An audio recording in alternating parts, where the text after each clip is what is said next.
Hi everyone, welcome back. We've got a brand new story to share with you. So let's begin. My name is Gavin. Some of the most devastating truths don't come from suspicion or investigation.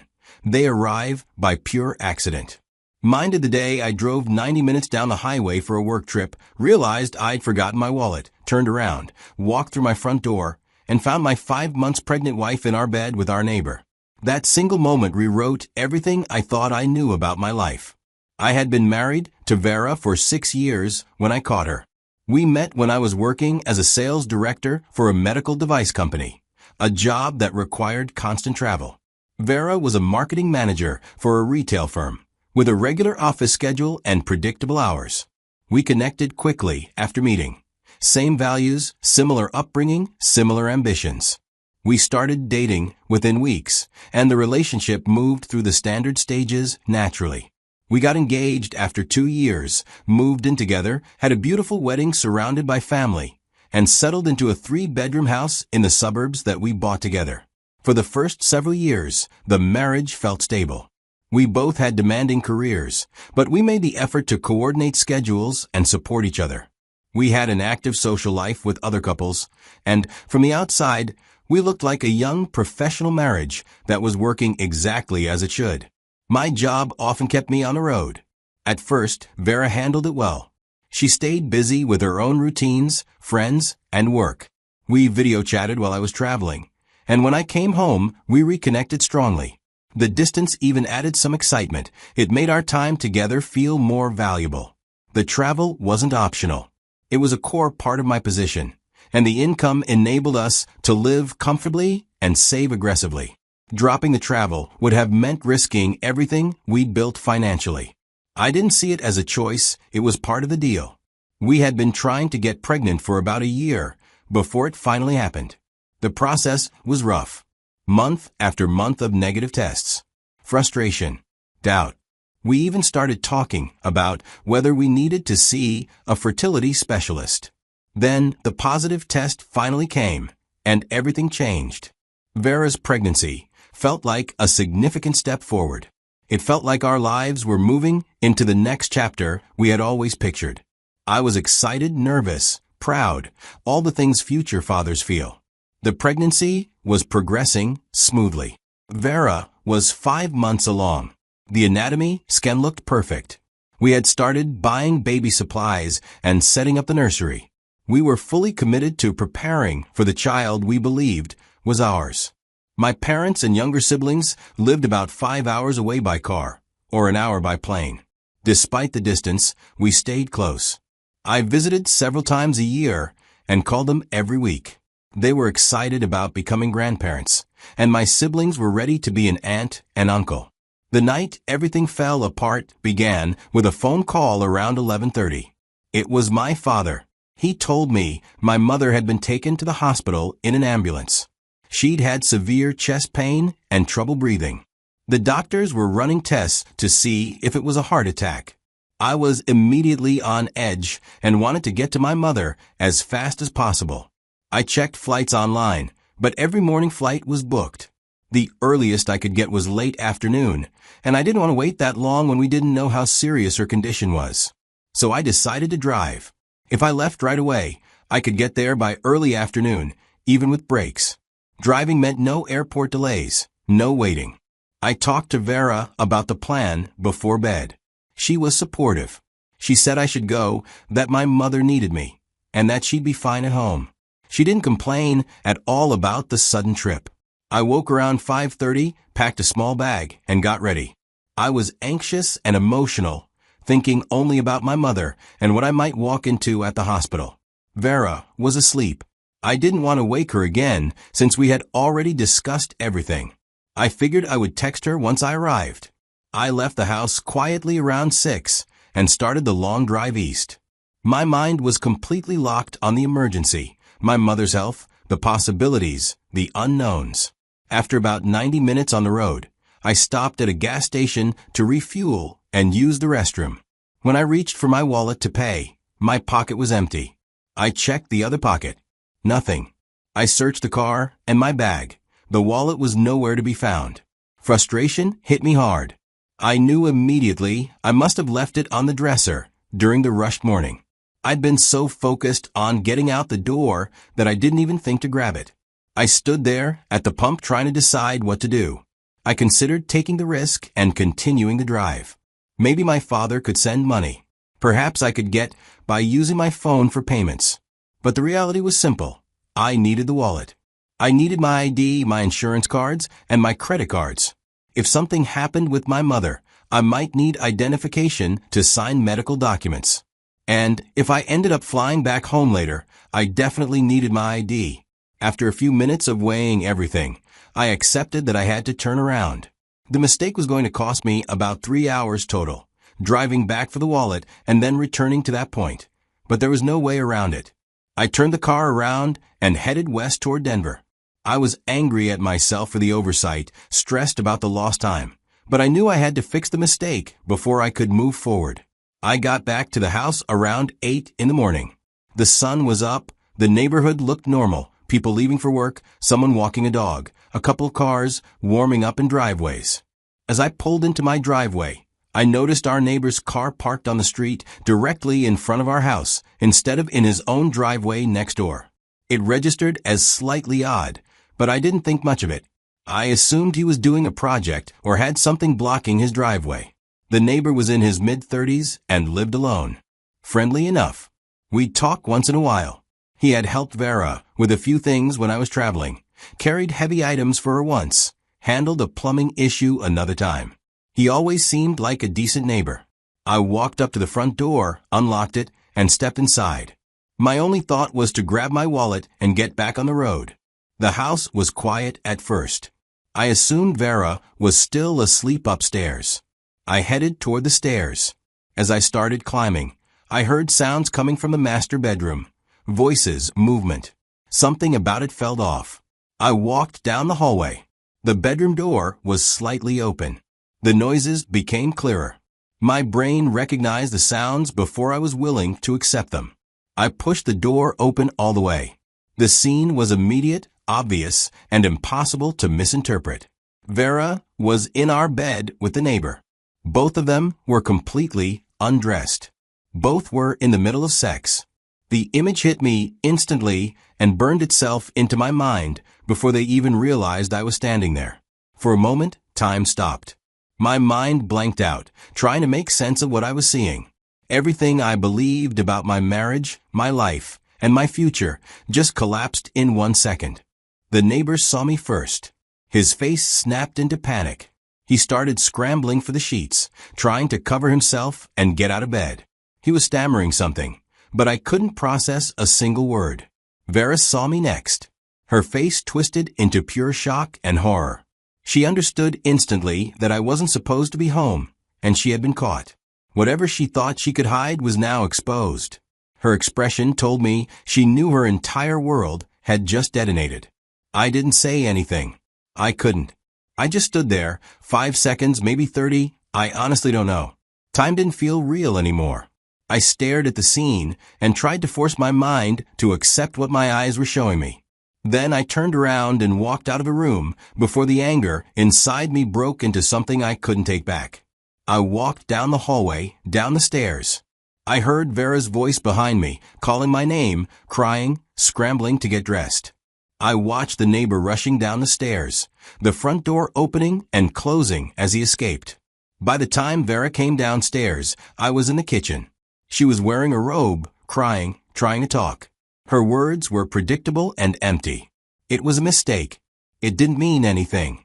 It only happened once. I don't know what I was thinking. I am sorry. I love you. We can fix this. None of her words mattered. None of it even registered. All I could see was the image from the bedroom, the destruction of everything I thought my marriage was. I felt rage, humiliation, numbness, disgust, all at the same time. The betrayal hit even harder knowing Vera was pregnant. I had spent months assuming the child was mine, assuming we were building a family. All of that was now tainted. She kept crying, apologizing, explaining, minimizing. I wasn't hearing any of it. Finally, I walked past her and went upstairs to the bedroom. My wallet was on the dresser, right where I left it. I picked it up and walked back downstairs. Vera followed me the whole time, still talking, still begging. I walked to the front door. She grabbed my arm and asked me to stay and talk. I pulled my arm away without looking at her and walked out. I got into my car, started the engine, and backed out of the driveway while Vera stood in the doorway of the house, crying as I drove away. I started driving east again. I was on complete autopilot. My hands were shaking, my mind was blank, and my body was just going through the motions. I kept driving only because that's what I'd planned to do that morning, before everything collapsed. Vera began calling within minutes. Call after call. I let them go to voicemail at first. Eventually, I picked up one call just to tell her to stop. I told her there was nothing to discuss, that the marriage was over. Then I blocked her number. The rest of the drive to my family's home felt like a dissociated blur. I reached the hospital in the late afternoon. My mother had suffered a serious cardiac and stroke event, but she was stable. I spent time with my family, all while silently trying to process the complete destruction of my marriage. That evening, I told my father what had happened. I told him I had walked in on Vera with our neighbor, that I was filing for divorce, and I didn't even know if the baby she was carrying was mine. He was furious, but he stood by me. From my parents' house, I contacted a divorce attorney in Denver. I found one through online searches and phone consultations. I explained the entire situation, including Vera's pregnancy. I asked what my options were and what I needed to prepare for. The attorney explained that Colorado was a no-fault divorce state, but infidelity still mattered for certain decisions. He said the pregnancy made things more complicated, but I had the right to request a paternity test.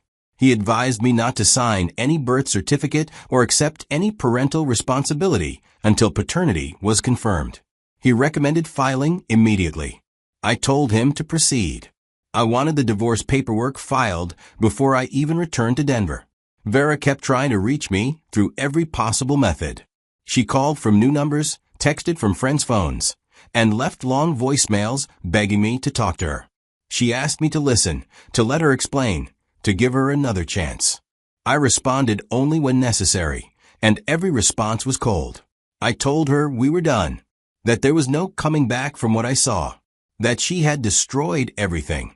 I told her that any further communication needed to go through the attorneys. She started using the pregnancy as emotional pressure. She said the baby deserved a family, that I couldn't abandon my child, that we needed to stay together for the baby's sake. She insisted it was a terrible mistake, but one we could recover from. But by then, I was already questioning everything, including the baby. Vera was 5 months pregnant, but I had been traveling a lot.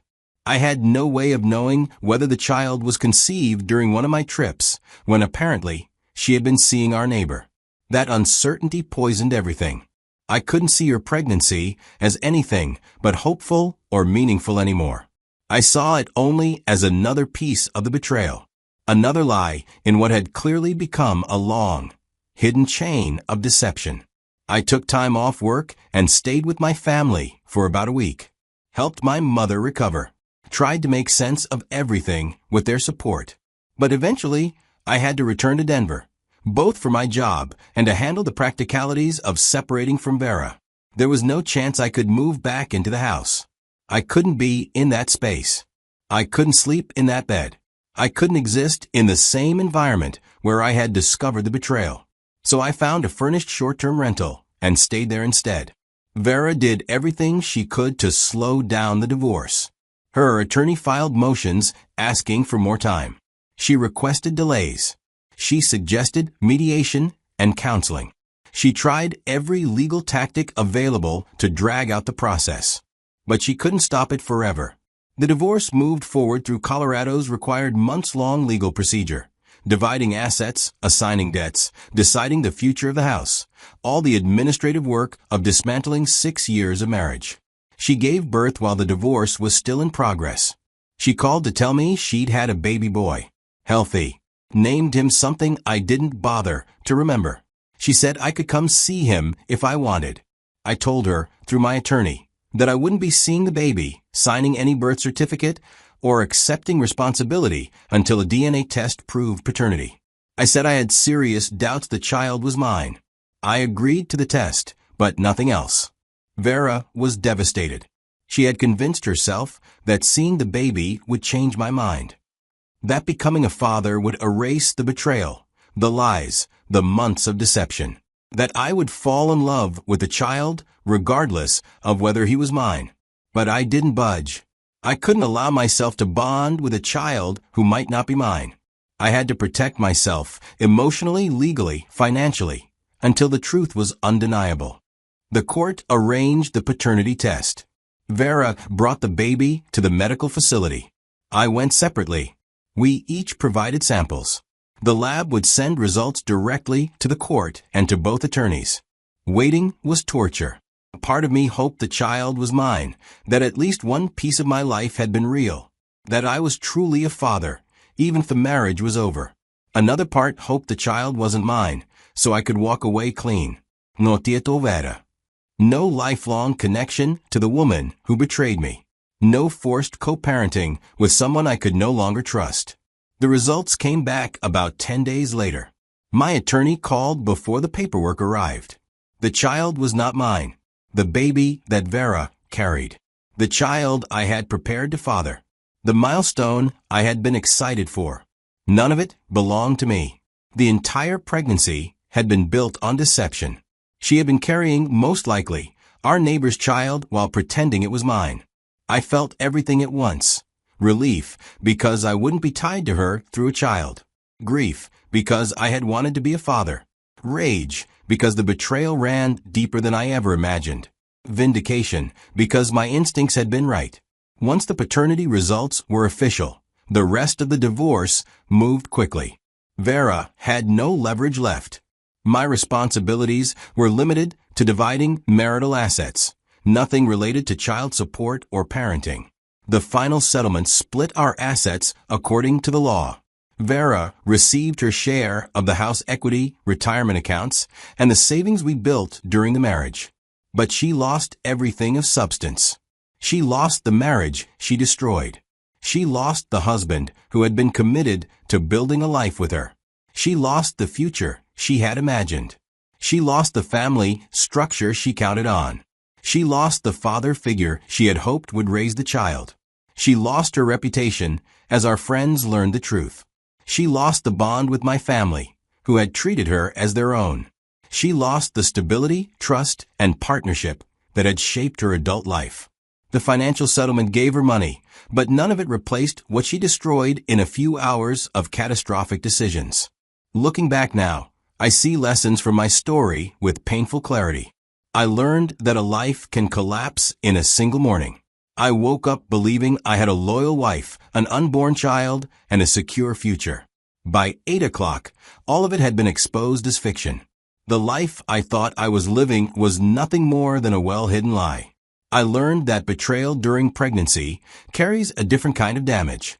Vera being pregnant while she was involved with our neighbor added layers of violation I wasn't prepared for. The child I had been preparing to raise, turning out not to be mine, made the betrayal complete, not just sexual. She was willing to let me raise another man's child as my own. I learned that forgetting my wallet saved me from a far worse fate.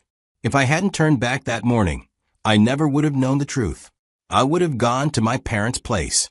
I would have kept believing Vera was faithful. I would have gone on preparing to raise a child that wasn't mine. I might have raised that child for years before discovering the truth in some other painful way. I learned that some people will use pregnancy as a trap. Vera's first instinct was to use the baby to stop me from walking away. She was willing to use an innocent child as a tool. She planned to tie me to her through a child she knew might not be mine.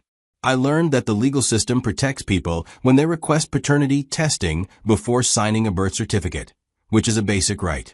I wasn't required to take responsibility without proof. The law recognized my right to know the truth before accepting a lifetime obligation. Most importantly, I learned that immediate, decisive action after betrayal is the correct response. I didn't need to think it over, offer second chances, or consider counseling. What I saw was enough.